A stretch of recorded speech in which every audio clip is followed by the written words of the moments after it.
Imagine this. You are a young, talented footballer and you are looking for a move. You are playing for an average mid-table club which you have already outgrown, but you don't want to make a huge step too early. You don't feel like moving to one of the biggest clubs in the world just yet. You are looking for a stepping stone. What do? Well, there seems to be only one right answer. Join Borussia Dortmund. Haaland, Bellingham, Hakimi or Lewandowski have all played for Dortmund before they joined the best clubs in the world, and the list goes on. But this made me think, what about the players who have supposedly made the right decision and joined Dortmund as teenagers but barely got any chance to play? Well, that's exactly what happened to Alexander Isak. When he was 17 years old, he had Ronaldo Fenomeno begging him to sign for Real Madrid, but he chose Dortmund instead, only to play just 5 Bundesliga games in 2 years, spending most of the time in their reserves. So how could an 18-year-old teenager recover from a setback like this and become one of the best strikers in the world? Well, the more you will look into his story, the more you will realize that it wasn't any coincidence. Alexander Isak was destined for greatness ever since he stepped on the field for the first time. As his former manager Andre Koster said, "You don't get crystal balls in football, but you didn't need one to see that he was a player that was going right to the top." He had been training with his club AIK Stockholm first team since he was 15, and from the very first moment they saw him, they knew that he was special. One of his former teammates recalled, "We were playing 11 against 11 in a big indoor hall. I noticed a tall, skinny boy entering the hall, and I was thinking, well, he is young and probably fast, so I'll have to run a lot, but probably not much of a threat in terms of football. But then, early on, he got the ball on the side and slowed down, so I slowed down a bit as well, and then in one move, he accelerated with the ball at his feet, ran inside and scored. We were suddenly losing 1-0. In February 2016, on his debut, he became the club's youngest ever goal scorer. 1 month later, he scored on his league debut, and by the end of the season, he was the club's top scorer with 10 goals in the league. He was still only 17. And while at this age, it's easy to get carried away by the hype and the attention, and many wonder kids have failed to reach their potential because they just couldn't handle it. Isak was different. He was a shy, calm, and quiet kid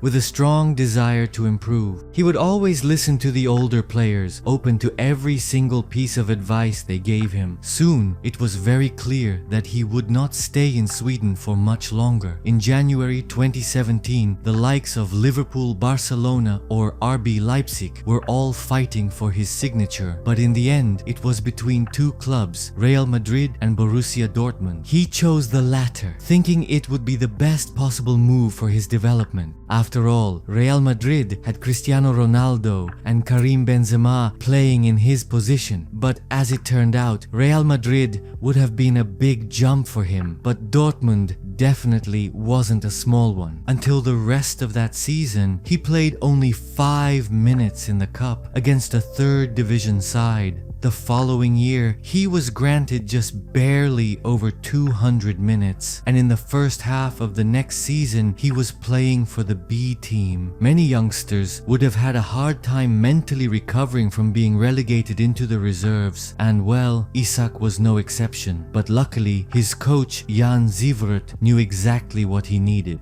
He showed him 2 pictures. In the first one, he was smiling after scoring a goal in Sweden. In the second one, he was sitting on the Dortmund's bench. He asked him what was the difference between those 2 pictures. The answer was very clear. He lacked the confidence. After this realization, he was able to completely turn around his career. He scored 14 goals in just 18 games in his loan spell with Willem II in Netherlands, even guiding them to a cup final. In the summer, Chelsea were interested in signing him, and I would say that majority of youngsters in his shoes wouldn't have the patience to turn down the opportunity to play for a big club for a second time in their career. But Isak knew that would be a terrible decision for him. He knew that he had to pick a club that would guarantee him him a regular playing time, so he chose Real Sociedad, where after respectable 9 league goals in his first year, he blew up in the second season, scoring 17 goals. In the summer, he was absolutely brilliant for Sweden in the Euros, and although in the following season, his goal-scoring form dipped, which made some people question his consistency, Newcastle United had zero doubts and splashed $70 million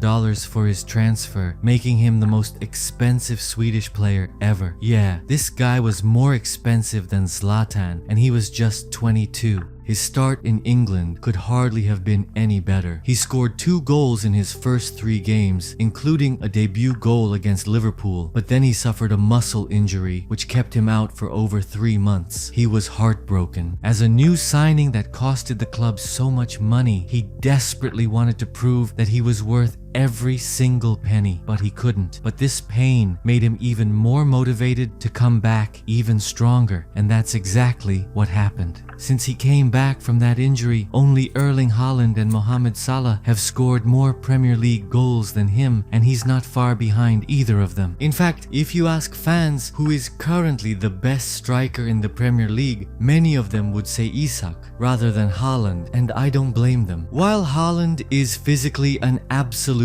beast, and if we compare him to other players based on his strengths, no one comes even close, Isak is just a more complete striker. His game is not built around few skills. He can do anything, but at the same time, he's not just some average jack of all trades. He's a master of all trades, and that's what makes his profile so unique. He's one of the fastest attackers in the world. When he has the ball at his feet, no matter whether he is in the center or in the wide areas, whether he wants to hold up the ball, play a through ball, or dribble past you, no matter how hard you try, you're not gonna get the ball away from him. Combine that with elite positioning inside the box and his clinical finishing, and you are looking at a monster that is not just scary but deadly. Do you think Isak is the best striker in the world? Let me know in the comments, and if you enjoyed this video, please like and subscribe, and check out the video about how the media destroyed Rashford's career.